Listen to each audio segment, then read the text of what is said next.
Selamat siang pemirsa, Anda kembali menyaksikan UBM News bersama saya Aretha Christy.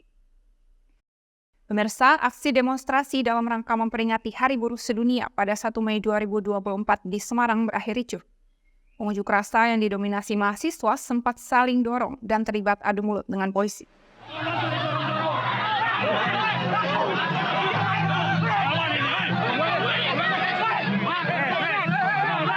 Peringatan Hari Buruh di Semarang pada 1 Mei 2024 lalu diwarnai kericuhan.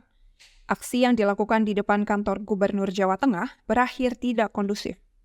Pengunjuk rasa yang didominasi mahasiswa memaksa masuk ke dalam kantor Gubernur Jawa Tengah. Kericuhan terjadi sekitar pukul 3 petang waktu Indonesia bagian Barat. Polisi telah memberikan peringatan untuk tidak memaksa masuk, namun tidak diindahkan oleh para pendemo. Dan tidak melakukan tindakan yang merugikan. Korlap bertanggung jawab ya. Korlap bertanggung jawab. Akhirnya, polisi menyemprotkan water cannon lantaran massa mulai mencoba untuk mendobrak pagar kantor dan hampir jebol.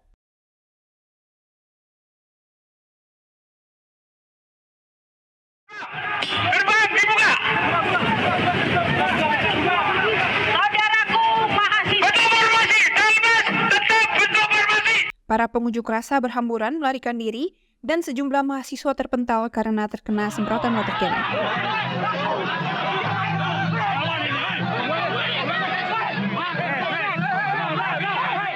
Mereka memaksa masuk untuk melakukan penyampaian aspirasi mereka, yaitu cabut Undang-Undang Omnibus Law atau Cipta Kerja. Untuk tuntutan sebenarnya kami punya 19 tuntutan.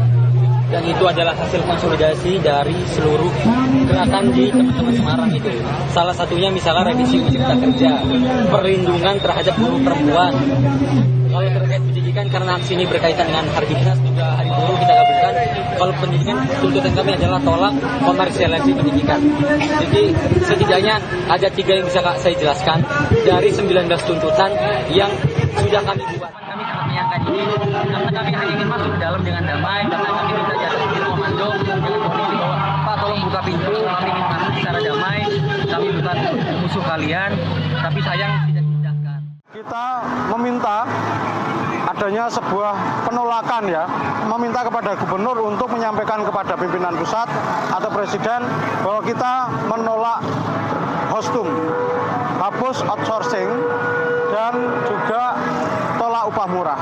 Karena ini merupakan tupoksi daripada pimpinan pusat, yaitu di bawah staf kepresidenan.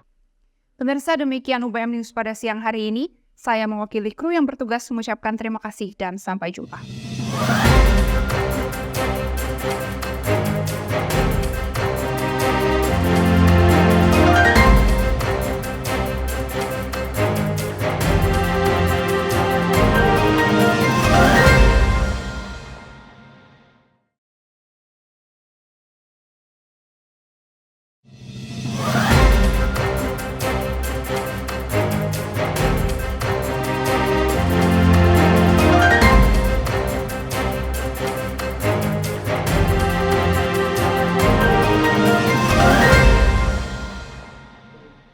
Selamat pagi pemirsa, Anda menyaksikan UBM News bersama saya, Jonathan Andreas.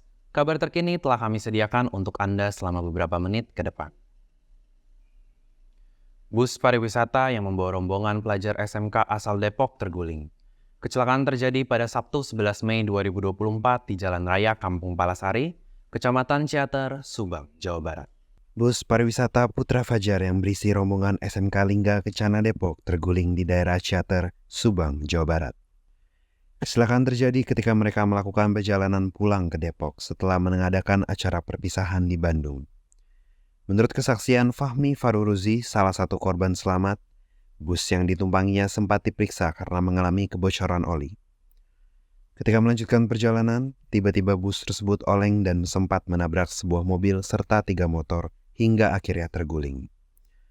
Pelepasan sudah terus itu pas pelepasan itu di daerah Ciamplas, di situ udah selesai itu saya lari ke Tangkuban Perahu, ke Tangkuban Perahu itu saya di situ nggak lama itu mau pulang sore-sore itu saya mampir ke rest area makan di Pak Jun. Di situ pas sore-sore itu bis saya ini lagi diperiksa, bawahnya itu katanya olinya bocor. Saya tanya kenapa katanya olinya cuma bocor. Saya pergi, saya disuruh sholat sama guru saya semua, sholat nggak lama itu udah tuh siap waktu mau pulang di perjalanan nggak jauh dari turunan Pajun itu nggak begitu jauh tapi itu pelan aman, ada turunan 7 aja udah di situ tuh udah gitu kayak nggak ada rem, ngomongnya nggak ada rem belum, udah semua anak-anak teriak kayak ya cuma istighfar Allah Akbar aja gitu. Nggak lama jatuh terguling ke kanan. Iya. Kan itu dari Bandung, memang mau pulang ke Jakarta atau kemana lagi? Itu posisinya pengen ke oleh-oleh, pusat oleh-oleh. Cuma ya terjadi jadi terguling jadi nggak nyampe situ. Rencana itu memang langsung pulang ke Depok atau mau balik lagi ke Bandung? Habis dari makan itu mau ke pusat oleh-oleh, itu langsung lari pulang ke Depok. Berarti saat kejadian itu saat ingin pulang ke Jakarta? Korban tewas berjumlah 11 orang, terdiri dari 1 pengendara motor, 1 guru, dan 9 siswa SMK Lingga Kencana. Korban lainnya mengalami luka-luka, segera dilarikan ke fasilitas kesehatan terdekat untuk mendapatkan penanganan. Direktorat Lalu Lintas Polda Jabar menetapkan AI, pemilik bus, dan A, pengelola PO bus sebagai tersangka atas kejadian ini. Berikut kesaksian dari Bapak Sadira, yang merupakan sopir bus SMK Lingga Kencana, Depok. Bisa dipertegas lagi Pak, bahwasannya memang kecelakaan ini karena rem blong, seperti itu ya Pak? Karena memang kecelakaan ini karena rem blong gitu. Kehabisan angin, jadi kita nggak bisa masuk gigi pun susah. Untuk gigi rendah aja kita nggak bisa masuk gitu. Nah Pak, pada saat sebelum kejadian kecelakaan maut ini Pak, Bapak masih ingat di sebelah Bapak ada siapa, kemudian di belakang Bapak juga ada siapa, dan sebelum kejadian itu Bapak berkomunikasi dengan siapa? Berkomunikasi sebelah ini kan ada Kenek. Iya, terus ada TL Pak Sumantri. Iya, saya bilang, Pak ini rem angin nih blong. Waduh Pak, gimana Pak? Tolong Pak, gitu kan dia bilang. Ya gimana gitu. Sudah diketahui oleh Kenek dan juga TL atas nama Sumantri. Iya. Oke. Kemudian Pak, masih ingat lagi Pak, kira-kira ada siapa yang kemudian Bapak ajak komunikasi? Kalau untuk penumpang itu kan semua di belakang karena posisi mobil kan disekat. Jadi tidak terdengar, dia hanya melihat pada saat mobil oleng aja. Gitu. Nah, pada saat mobil oleng kemudian siswa-siswa ini juga teriak begitu.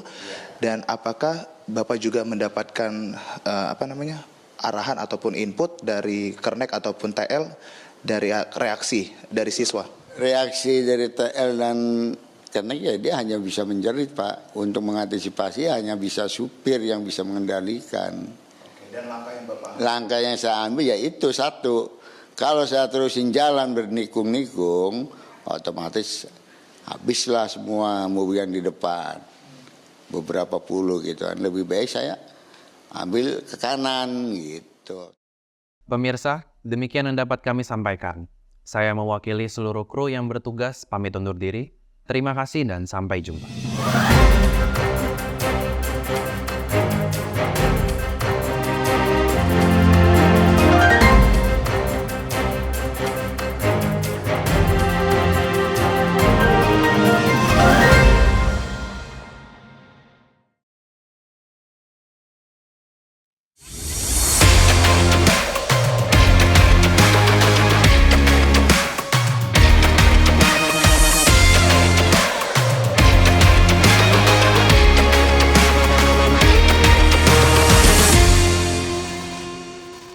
Selamat sore pemirsa, Anda menyaksikan UBM Sport bersama saya, Jonathan Andreas.